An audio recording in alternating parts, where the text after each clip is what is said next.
Hello दोस्तों, नमस्कार। आपका राजस्थान जी के चैनल में हार्दिक स्वागत है। और आपका पहला क्वेश्चन है, जो हम टॉपिक कर रहे हैं पेडालॉजी, तो उसका पहला क्वेश्चन है, शिक्षा शास्त्र में विकास में सहयोगी तत्व है। शिक्षा शास्त्र में विकास में सहयोगी तत्व है, तो उसका आंसर है उपरोक्त सभी। अभ्यास के साक्ष्य, शिक्षक के अनुभव और विशेषता, और सामुदायिक अपेक्षाएं और आवश्यकताएं। दूसरा क्वेश्चन लेते हैं, अकादमिक सुधार लाने हेतु महत्वपूर्ण लीवर के रूप में परिभाषित किया गया है। अकादमिक सुधार लाने हेतु महत्वपूर्ण लीवर के रूप में परिभाषित किया गया है, तो इसका आंसर होगा शिक्षा शास्त्र को अकादमिक सुधार लाने के लिए एक लीवर के रूप में कार्य किया गया है। ठीक है। उसके बाद तीसरा क्वेश्चन है, शिक्षा शास्त्र है क्या है? शिक्षण का कार्य है। शिक्षा शास्त्र क्या है? एक शिक्षण का कार्य। चौथा क्वेश्चन है हमारा, शिक्षा शास्त्र के विभिन्न पहलुओं में शामिल है। शिक्षा शास्त्र के विभिन्न पहलुओं में शामिल है, तो इसका आंसर होगा उपरोक्त सभी। तो शिक्षा शास्त्र में विभिन्न पहलू कौन कौन से हैं? एक सामाजिक शिक्षा शास्त्र, एक आलोचनात्मक शिक्षा शास्त्र, एक सांस्कृतिक रूप में उत्तरदायी शिक्षा शास्त्र। ठीक है। उसके बाद लेते हैं हम पांचवा क्वेश्चन, सुकार्ती शिक्षा शास्त्र अनुसरण करता है। सुकार्ती शिक्षा शास्त्र अनुसरण करता है, तो इसका आंसर होगा दार्शनिक दृष्टिकोण। सुकार्ती शिक्षा शास्त्र अनुसरण करता है दार्शनिक दृष्टिकोण। ठीक है। 6 नंबर क्वेश्चन है, सांस्कृतिक रूप में विविध समाज में 3 कार्यात्मक आयाम हैं। सांस्कृतिक रूप में विविध समाज में 3 कार्यात्मक आयाम हैं, तो कौन से 3 कार्यात्मक आयाम हैं? तो उसका आंसर होगा उपरोक्त सभी है। तो क्या होगा? संस्थागत आयाम, व्यक्तिगत आयाम और निर्देशात्मक आयाम। ठीक है। शिक्षा शास्त्र क्या है? तो आपका कोई पूछे शिक्षा शास्त्र क्या है, तो क्या है? शिक्षण का एक कार्य है। तो आपको फिर पूछे कि ये शिक्षा शास्त्र के जो महत्वपूर्ण सुधार हेतु जो महत्वपूर्ण लीवर का रूप में जो परिभाषित कार्य जो करते हैं, तो उसमें क्या काम करता है? तो वो क्या है? शिक्षा शास्त्र। ठीक है। उसके बाद है आपका 7वां क्वेश्चन, सामाजिक शिक्षा शास्त्र के कुशल कार्यों में आवश्यक कारक हैं, तो इसका आंसर होगा उपरोक्त सभी। शिक्षा क्षेत्र में जो कुशल कार्य किए जाते हैं, तो आवश्यक रूप से जो कारक हैं, तो वो क्या है? सम्मानजनक तरीके से संवाद, दूसरों के साथ शिष्टापूर्ण व्यवहार और दयालुता और उदारता विकसित करना। ठीक है। इसका आंसर है। अब 8वां क्वेश्चन लेते हैं हम, आलोचनात्मक शिक्षा शास्त्र बल देता है। जो आलोचनात्मक जो करते हैं, तो उसका शिक्षा शास्त्र पे क्या बल देता है? तो उसका आंसर होगा आलोचनात्मक सिद्धांतों पर। ठीक है। जो आलोचनित करने वाले जो सिद्धांत है, उस पर शिक्षा शास्त्र अपना बल देता है। ठीक है। 9वां क्वेश्चन है, सामाजिक शिक्षा शास्त्र में महत्वपूर्ण माना जाता है। सामाजिक शिक्षा शास्त्र में महत्वपूर्ण माना जाता है, तो इसका आंसर है विद्यार्थियों के सामाजिक विकास को। शिक्षा शास्त्र जो सामाजिक शिक्षा शास्त्र में जो महत्वपूर्ण माना जाता है, वो किससे माना जाता है? विद्यार्थियों के जो सामाजिक विकास होता है, उसको माना जाता है। उसके बाद में 10 नंबर क्वेश्चन है, निम्न में से कौन सा कारक शिक्षा शास्त्र के महत्व को परिलक्षित करता है? निम्न में से कौन सा कारक जो शिक्षा शास्त्र के महत्व को परिलक्षित करता है? तो उसका आंसर है उपरोक्त सभी। विद्यार्थियों की आवाज़ पर ध्यान देना। ठीक है। शिक्षा शास्त्र के महत्व को परिलक्षित करता है। शिक्षकों को प्रदर्शन व आचरण, विद्यार्थियों के पूर्व ज्ञान और अनुभव पर बल। ठीक है। नेक्स्ट करते हैं। इसी पेडालॉजी में हम दूसरा टॉपिक है, जो शिक्षण की अधिगम जो प्रक्रिया है, उसके बारे में कुछ क्वेश्चन हैं इम्पोर्टेंट, वो आपके सामने हैं, हम पूरे करेंगे इसको। ठीक है।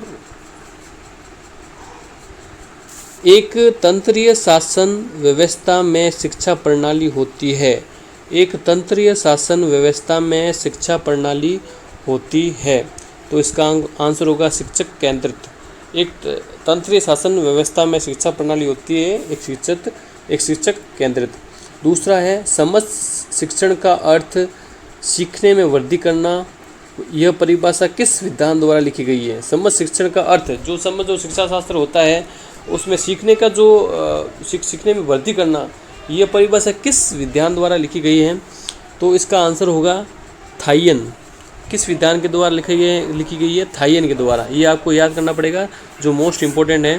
थाइयन के द्वारा इस विधान को लिखा गया है कि शिक्षा शास्त्र जो शिक्षण का अर्थ है, जो सीखने की वृद्धि करता है, उसका विधान जो किस द्वारा लिखा गया है? थाइयन के द्वारा लिखा गया है। तीसरा है निम्न में से कौन सी शिक्षण की विशेषता है? निम्न में से कौन सी शिक्षण की विशेषताएं हैं? तो इसका ये तीनों ही हैं। शिक्षण की क्रियाशील बनाए रखना, छात्रों को उत्सुकता जागृत करना, और शिक्षण एक कौशल युक्त क्रिया है। ठीक है, तो ये इसका आंसर होगा उपयुक्त सभी। चौथा है निम्न में से कौन सा शिक्षण का सिद्धांत है? इनमें से कौन सा शिक्षण का सिद्धांत है?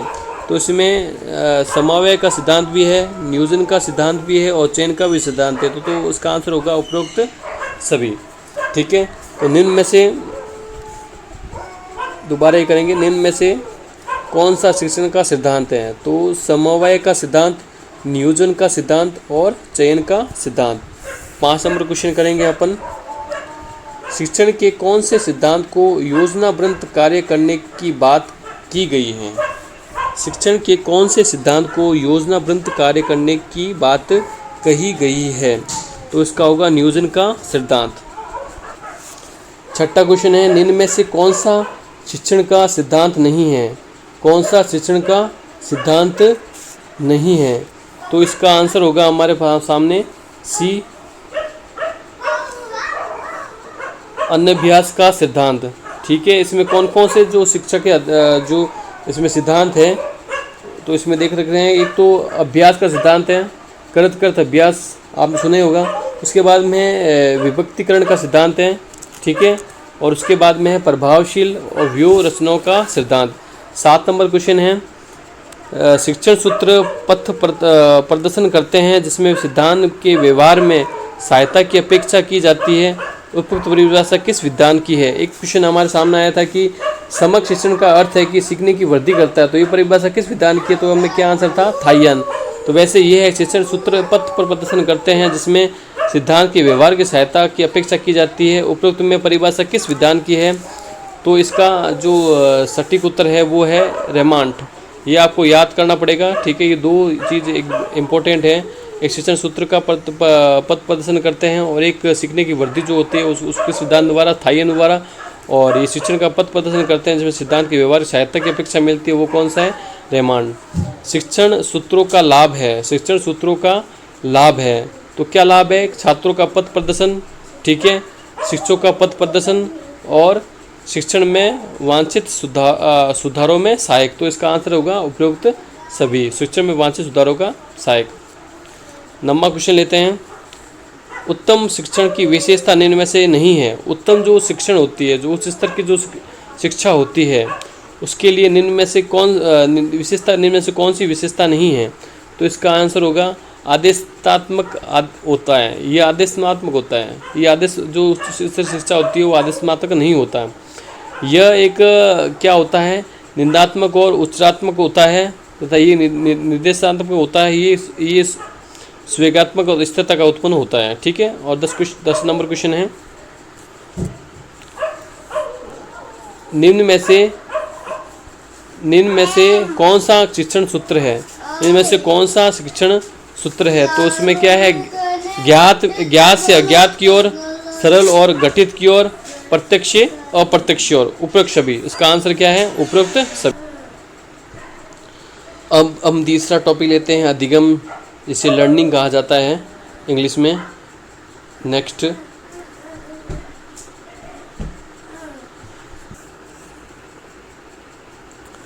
ठीक है, अब यह तीसरा है अधिगम, जो भी पेडालॉजी का एक ही पार्ट है। तो उसके कुछ क्वेश्चन करेंगे अपन।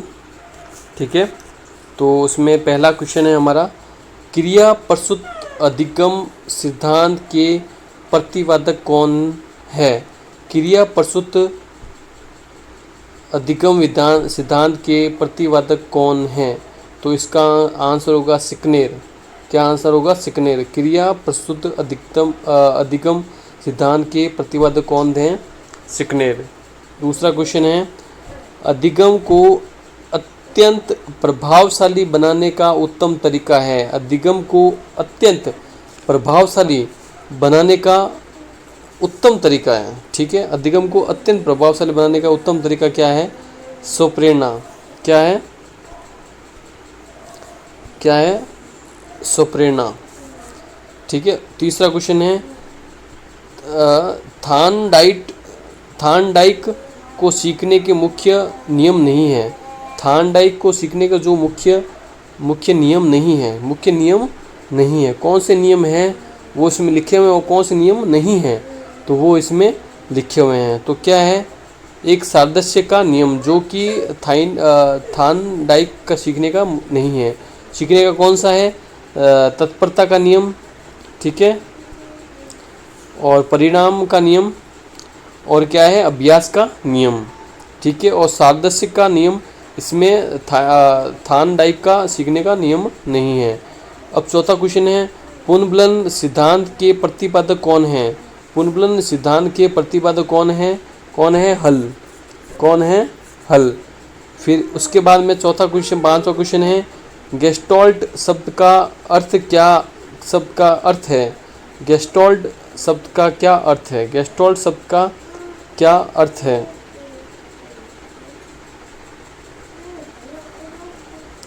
तो इसका आंसर होगा उपयुक्त सभी। एक तो समग्रता, पूर्णाकार और समरूपता, ये क्या है? गेस्टॉल्ट शब्द का अर्थ है। समग्रता, पूर्णता और समरूपता। ठीक है। उसके बाद में छठा क्वेश्चन है, निम्नलिखित में से कौन सा नाम पावलोव के सिद्धांत का नहीं है? निम्न में से कौन सा नाम पावलोव सिद्धांत का नहीं है? तो क्या आंसर होगा? सक्रिय अनुबंध। ठीक है, पावलोव सिद्धांत का जो नाम है वो है क्या है? समृद्ध प्रतिक्रिया, अनुकूलित अनुक्रिया और शास्त्रीय अनुबंध। कौन सा नहीं है? सक्रिय अनुबंध। ठीक है। और फिर सातवां क्वेश्चन है, सीखना विकास की प्रक्रिया है, यह परिभाषित किसने दी? सीखना विकास की प्रक्रिया है, यह परिभाषा किसने दी? तो इसका आंसर होगा वुडवर्थ ने। सीखना विकास की प्रक्रिया है, ये जो परिभाषा किसने दी? वुडवर्थ ने। ठीक है। नेक्स्ट क्वेश्चन करते हैं, आठवां, जब पूर्व में प्राप्त अनुभव नवीन समस्या को हल करने में सहायक होता है तो वह है? जब पूर्व में प्राप्त अनुभव नवीन समस्या को हल करने में सहायक होता है तो वह क्या है? तो इसका आंसर होगा धनात्मक स्थानांतरण। धनात्मक स्थानांतरण। ठीक है। नंबर क्वेश्चन है, सीखना किससे प्रभावित होता है? सीखना किससे प्रभावित होता है? तो क्या है? प्रेरणा से। जब कोई हमें प्रेरणा देता है उसे सीखने में हमें प्रभावित करता है। थार्नडाइक का अधिकतम सिद्धांत निम्नलिखित में से किस नाम से जाना जाता है? अधिकतम किस नाम से जाना जाता है? अधिकतम क्या है? प्रयत्न और भूल का सिद्धांत के नाम से जाना जाता है। सीखना संबंध स्थापित करता है। संबंध स्थापित करने का कार्य मनुष्य का मस्तिष्क करता है, ये कथन किसका है? सीखना संबंध स्थापित करता है और संबंध स्थापित करने का कार्य मनुष्य का मस्तिष्क करता है, ये कथन किसका है? तो अपन इसका आंसर है कहेंगे थार्नडाइक का है कि सीखना संबंध स्थापित करता है। ठीक है। इसमें थार्नडाइक का हमने ये भी सीखा था कि थार्नडाइक अधिकतम सिद्धांत जो निम्न में से किस नाम से जाना जाता है? तो वो क्या है? प्रयत्न और भूल का सिद्धांत। फिर क्वेश्चन है, अंतर्दृष्टि का अर्थ है और परिस्थितिगत विशेषताओं का। ठीक है। तो उसका आंसर होगा ये उपरोक्त सभी पता लगाना, अर्थ समझ लेना और अवबोध करना। पता लगाना, अर्थ समझ लेना, अवबोध कराना और ये सभी। ठीक है। तो इसका आंसर होगा ये तीनों। ठीक है। फिर बाद में 13 नंबर क्वेश्चन है, सीखने के मुख्य नियमों की अतिरिक्त गौण नियम भी है जो मुख्य नियमों के विस्तार देते हैं। गौण नियम कौन से हैं? गौण नियम कौन से हैं? बहुप्रतिक्रिया का नियम। सीखने का मुख्य नियम अतिरिक्त गौण नियम भी है, तो ये मुख्य नियमों का विस्तार देते हैं। तो ये गौण नियम क्या है? बहुप्रतिक्रिया का नियम। कक्षा वातावरण के में सीखने का महत्वपूर्ण नियम कौन सा है? कक्षा वातावरण का सीखने का महत्वपूर्ण नियम कौन सा है? तो वो कौन सा नियम है? हस्तलेखन नियम है। कक्षा का वातावरण नियम जो होता है, कक्षा का वातावरण जो सीखने का जो महत्वपूर्ण नियम होता है वो क्या होता है? हस्तलेखन नियम।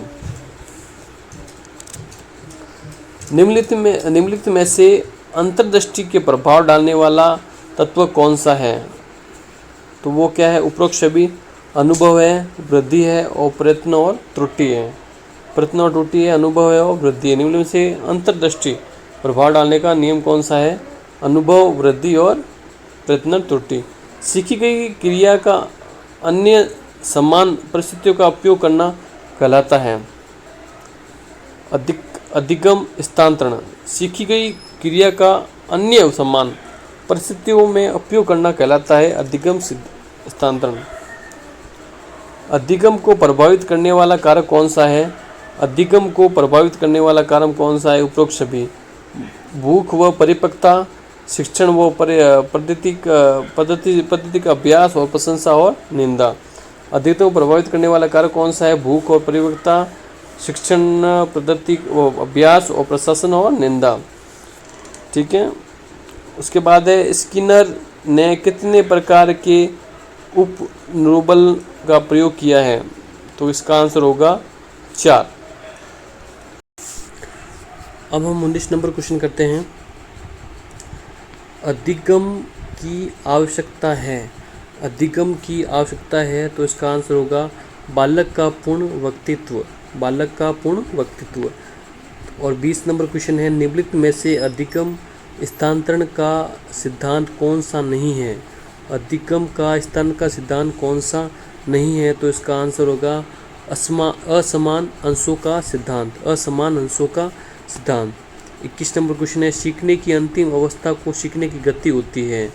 सीखने की अंतिम अवस्था में सीखने की गति होती है तो इसका आंसर होगा धीमी। ठीक है। सीखने की अंतिम अवस्था सीखने की गति होती है, वो कौन सा आती है? धीमी। ठीक है। उसके बाद में हम क्वेश्चन करेंगे 22 नंबर।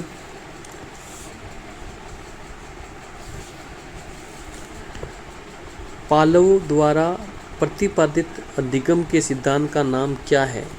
पालव द्वारा प्रतिपादित अधिगम सिद्धांत का नाम क्या है? तो इसका आंसर होगा अनुकूलित अनुक्रिया। अनुकूलित अनुक्रिया। पालव द्वारा प्रतिपादित अधिगम सिद्धांत का नाम क्या है? अनुकूलित अनुक्रिया। अधिगम को प्रभावित करने वाला घटक कौन सा है? अधिगम को जो प्रभावित करने वाला है, जो लर्निंग को प्रभावित करने वाला घटक है, तो वो क्या है? उचित वातावरण है जो लर्निंग को प्रभावित करता है। जो इंग्लिश में आपको कह रहा हूँ अधिगम, जिसको समझ में नहीं आ रहा है तो इस थोड़ा ईजी हो जाएगा। और एक क्या है? परिपक्वता। और एक क्या होते हैं? प्रेरणा। तो इसका आंसर क्या होगा? उपरोक्त सभी। 24 नंबर क्वेश्चन है संभावना सिद्धांत के प्रतिपादक कौन है? संभावना सिद्धांत के प्रतिपादक कौन है? तो इसका आंसर होगा टॉलमैन। संभावना सिद्धांत के प्रतिपादक कौन है? तो वो क्या है? टॉलमैन। थॉर्नडाइक मनोवैज्ञानिक थे। कहाँ के थे? जो थॉर्नडाइक मनोवैज्ञानिक कहाँ के थे? तो इसका आंसर होगा अमेरिका के थे। ठीक है। 26 नंबर क्वेश्चन करते हैं। सीखने की गति निर्भर करती है। सीखने की जो गति होती है वो किस पर निर्भर करती है? जिज्ञासा पर निर्भर करती है, सीखने वालों की रुचि पर निर्भर करती है और सीखने वाले की प्रेरणा पर। तो इसका आंसर होगा उपयुक्त सभी। ये तीनों की अगर रुचि हो तभी हम सीखने की गति उस पर निर्भर करती है। ठीक है। अधिगम की अगर गति अच्छी होगी तो उस हिसाब से हम इम्प्लीमेंट होगा। तो अब 27 नंबर क्वेश्चन है तल रूप सिद्धांत के प्रतिपादक कौन है? तल रूप सिद्धांत के प्रतिपादक कौन है? वो है लेविन। तल रूप सिद्धांत के प्रतिपादक कौन है? वो है लेविन।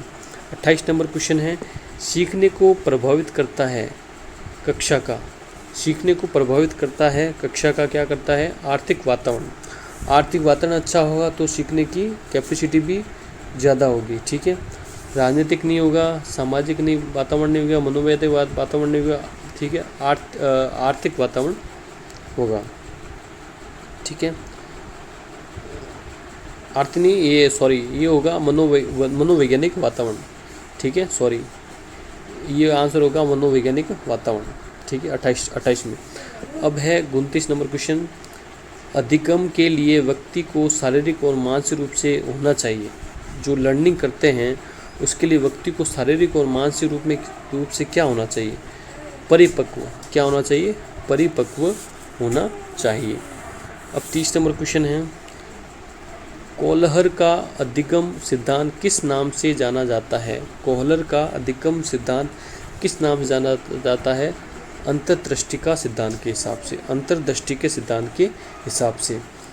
अब 31 नंबर क्वेश्चन है। सीखने में उन्नतिपूर्ण संभव है। सीखने में उन्नतिपूर्ण संभव है, तो इसका आंसर होगा सिद्धांत के रूप में। सीखने की उन्नति रूप संभव है तो क्या है? सिद्धांत के रूप में। और कोहलर के अधिगम सिद्धांत के किस नाम जाना जाता है? अंतर्दृष्टि के सिद्धांत के नाम।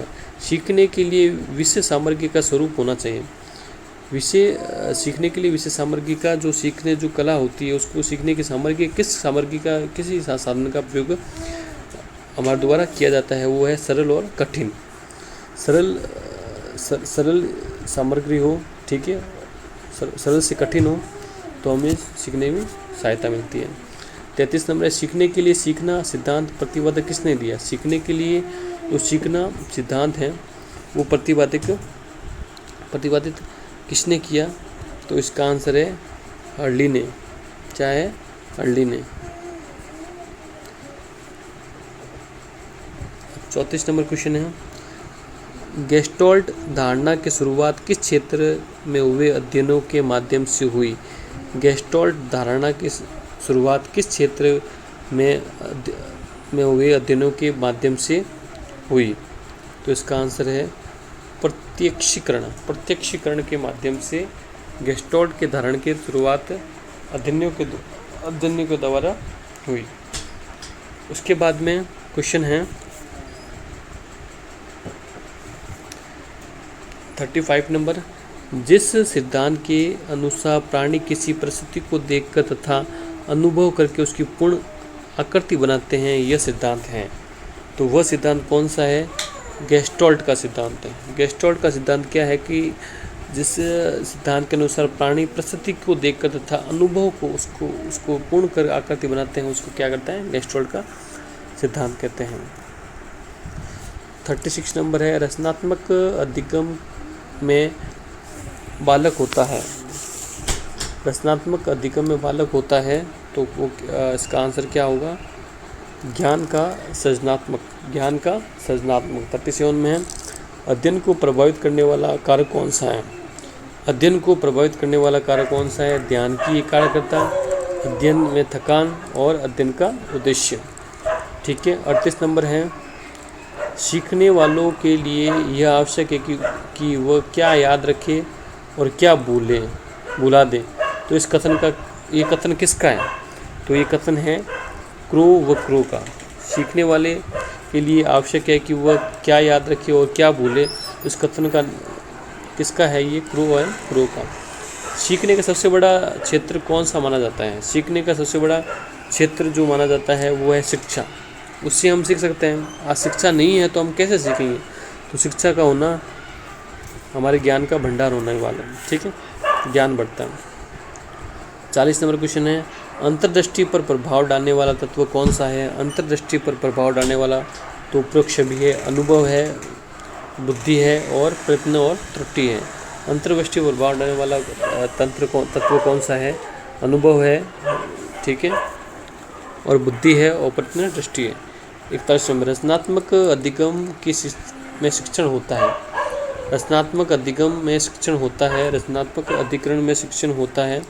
ज्ञान प्राप्ति में सहायक।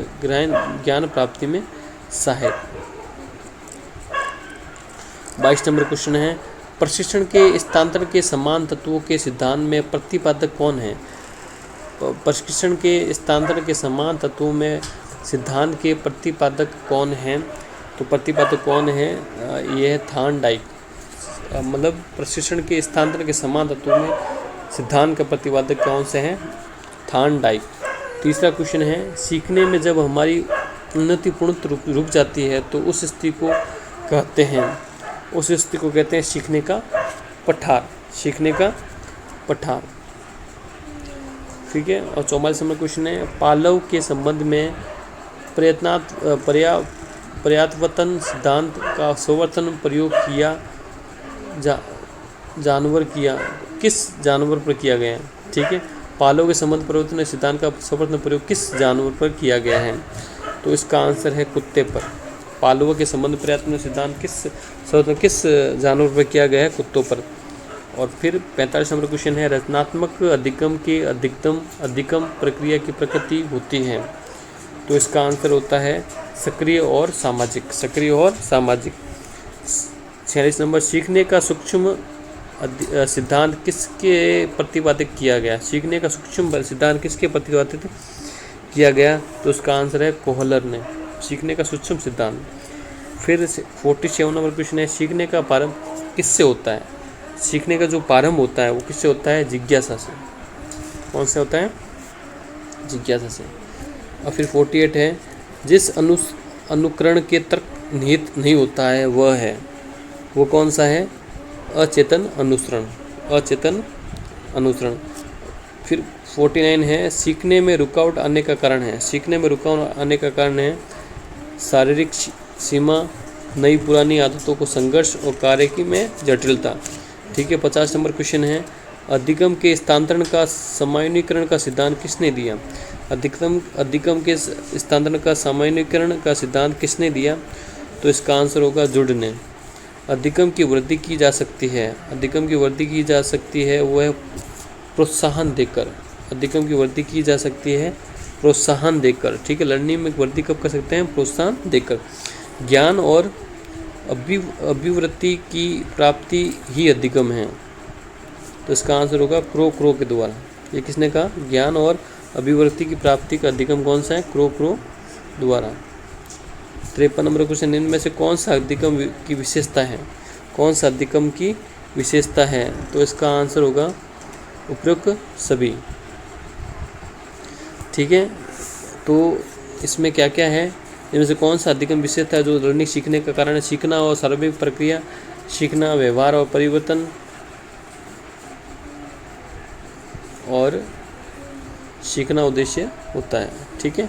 फिर 54 नंबर क्वेश्चन है, अधिगम को प्रभावित करने वाले कारकों में अध्यापक से संबंधित कारक हैं, अध्यापक से संबंधित कारक है, तो इसमें क्या होगा, विषय का पूर्ण अधिकार, शिक्षण कला और कौशल, और अध्यापक द्वारा व्यक्तित्व और व्यवहार, तो इसका आंसर होगा उपयुक्त सभी। ठीक है। उसके बाद में अधिगम का शीर्ष संबंधी सिद्धांत किसके द्वारा प्रतिपादित किया गया है, अधिगम जो लर्निंग का शीर्ष संबंधी सिद्धांत है वो किसके द्वारा प्रतिपादित किया गया है, वो है लेविन के द्वारा। उसके बाद में 56 नंबर, मानवतावादी अधिगम सिद्धांत प्रतिपादित इनमें से है, मानवतावादी प्रतिपादित सिद्धांत है वो किससे, मास्लो। अब्राहम मास्लो के सिद्धांत के अनुसार इनमें से कौन सी निम्न स्तर की आवश्यकता है, तो इसका आंसर होगा ए और बी, शारीरिक आवश्यकता और सुरक्षा संबंधी आवश्यकता। अब हम चौथा टॉपिक करते हैं, शिक्षण अधिगम की जो टीचिंग प्रक्रिया होती है उसके कुछ क्वेश्चन हैं इम्पोर्टेंट, वो हम करेंगे। तो हमारे सामने जो पहला क्वेश्चन है वो है, शिक्षा शब्द का प्रयोग उन सब परिवर्तनों को व्यक्त करने के लिए किया जाता है जो व्यक्ति जीवन काल में होते हैं। ये कथन किसका है, ये कथन है डगलस और हॉलैंड का। शिक्षा शब्द का प्रयोग उन सब परिवर्तनों का व्यक्त करने के लिए किया जाता है जो एक व्यक्ति के जीवन में काल में होते हैं, तो वो क्या होता है, डगलस और हॉलैंड। दूसरा क्वेश्चन है आपके सामने, शिक्षण के सिद्धांत में 3 प्रश्न निहित हैं, इनमें से कौन से हैं, शिक्षण के सिद्धांत में जो 3 प्रश्न निहित हैं वो कौन से हैं, शिक्षण का व्यवहार, छात्र का व्यवहार और परिवेश।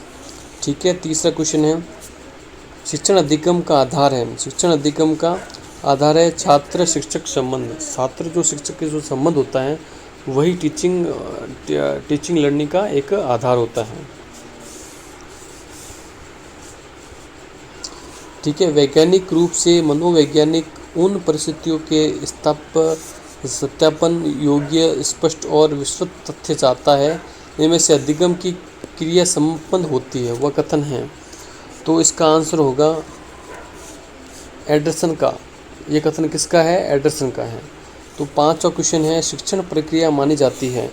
शिक्षण प्रक्रिया मानी जाती है त्रिध्रुवीय प्रक्रिया। शिक्षण की प्रक्रिया जो है मानी जाती है त्रिध्रुवीय प्रक्रिया। निम्न में से शिक्षण प्रक्रिया का अंक नहीं है। निम्न में से शिक्षण प्रक्रिया का अंक नहीं है। तो कौन सा अंक नहीं है? विद्यालय। ये शिक्षण प्रक्रिया का अंक है।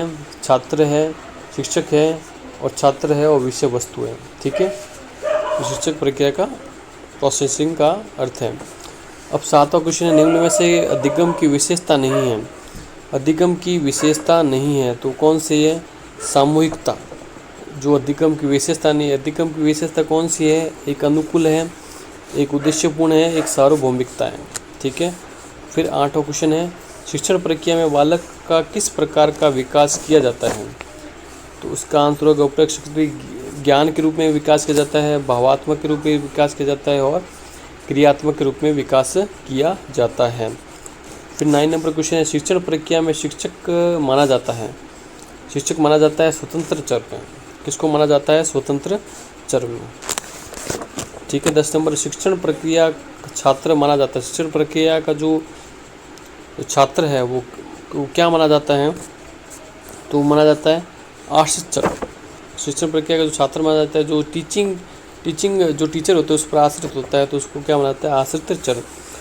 शिक्षण प्रक्रिया में मध्यस्थ चर माना जाता है। जो मध्यस्थ का चर होता है उसे क्या माना जाता है? पाठ्य वस्तु। जो टीचर और स्टूडेंट के जो बीच में जो एक मिडिल का कार्य करता है वो क्या करता है? पाठ्य पुस्तक, मतलब पुस्तक अपनी बुक के, तो उसको मध्यस्थ चर कहते हैं। ठीक है। उसके बाद में है शिक्षण के स्तरों के दृष्टि से शिक्षण का प्रकार नहीं है। शिक्षण का प्रकार नहीं है तो अभिव्यक्ति स्तर। ये शिक्षण का प्रकार है स्मृति स्तर, बोध स्तर और चिंतन स्तर। ठीक है। 13 नंबर क्वेश्चन है। ठीक है, ये 12 है, ये 13 क्वेश्चन है। ये शिक्षण के उद्देश्य के आधार पर शिक्षण का प्रकार नहीं है। शिक्षण के उद्देश्य के आधार पर शिक्षण का प्रकार नहीं है तो इसका आंसर होगा अवबोधात्मक शिक्षण। अवबोधात्मक शिक्षण। ठीक है। 4था क्वेश्चन है, 14 नंबर क्वेश्चन है, शिक्षण की विशेषता नहीं है तो क्या है? क्षेत्र व्यापक। तो ये इस तरह से आपका ये जो पेडालॉजी का जो टॉपिक है वो कंप्लीट होता है। तो ऐसे ही आप हमें सपोर्ट करते रहिए, सब क्वेश्चन करते रहिए। धन्यवाद।